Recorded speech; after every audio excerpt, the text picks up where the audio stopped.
Hello, and welcome back to a Christian Girl's Guide to Sacred Success. Today is Chapter 5, Stillness Before Strategy. We are exploring the feminine rhythm of wisdom. Before the plan comes the pause. Before the motion comes the knowing. Every wise woman learns that strategy built in haste crumbles in her hands, but plans born in peace unfold with grace. The world teaches women to move fast, to always be doing, producing, performing. Yet the ancient rhythm of feminine wisdom moves differently. It does not rush, it receives, it does not chase. It aligns. It listens before it leads. True feminine power is not in constant motion, but in the quiet authority of discernment. For example, let's look at the beauty of divine timing.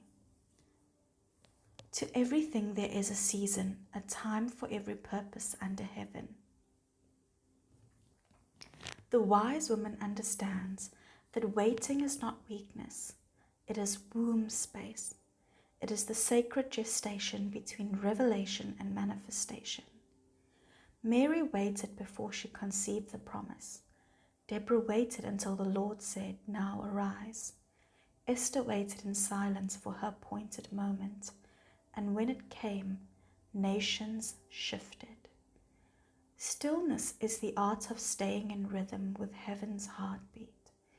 It is knowing that divine timing always carries divine results. There is strength hidden in stillness. In quietness and trust shall be your strength, said Isaiah in chapter 30. When a woman practices stillness, she begins to hear her inner guidance, the subtle language of the Spirit, the gentle nudges that lead her steps. Stillness does not mean inactivity. It means no longer fighting the flow. It is choosing to move only when peace leads. We will now look at Ruth. Before she ever met Boaz, she stayed faithful in the fields. Her stillness was not passive, it was posture. A woman anchored in trust does not beg for direction, she embodies it. She builds a living signal to heaven, ready to receive, ready to respond, but never restless. Wisdom from history. There are several women who waited well. Across time, women have mastered stillness, became architects of destiny. Hannah, barren yet hopeful, poured her heart out in the temple and waited. Her stillness gave birth to Samael, a prophet who changed nations. Themistoclea, the Greek priestess and philosopher, taught Pythagoras that silence sharpens wisdom. She understood that revelation often requires restraint, that silence itself can be instruction. Empress Helena, mother of Constantine, searched for truth not through control but devotion. Her discernment guided her to discover that many believed was the true cross, not by haste but by holy patience.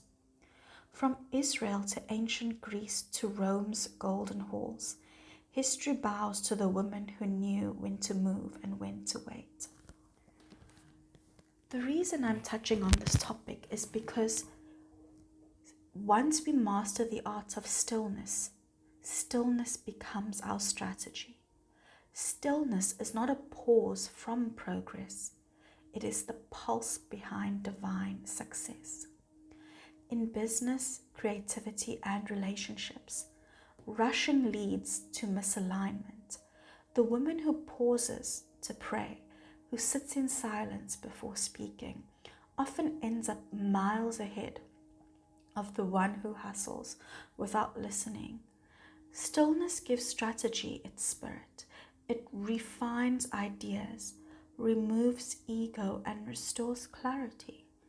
When you practice stillness, you begin to distinguish opportunity from distraction.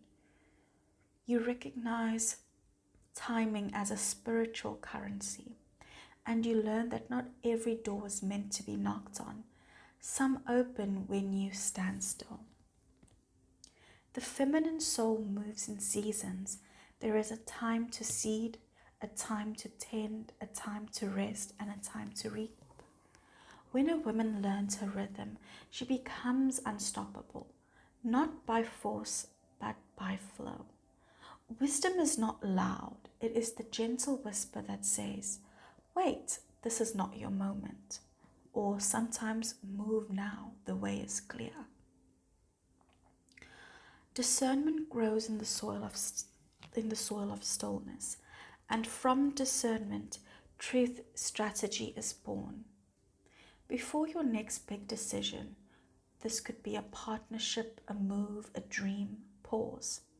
Ask, am I moving from peace or pressure? Is this from revelation or reaction? Stillness will always reveal the truth. Let silence be your teacher. Let peace be your compass. Because the woman who masters stillness never loses direction. She simply learns to move with divine precision. You are not behind, you are being prepared. You are not waiting for something, you are becoming someone.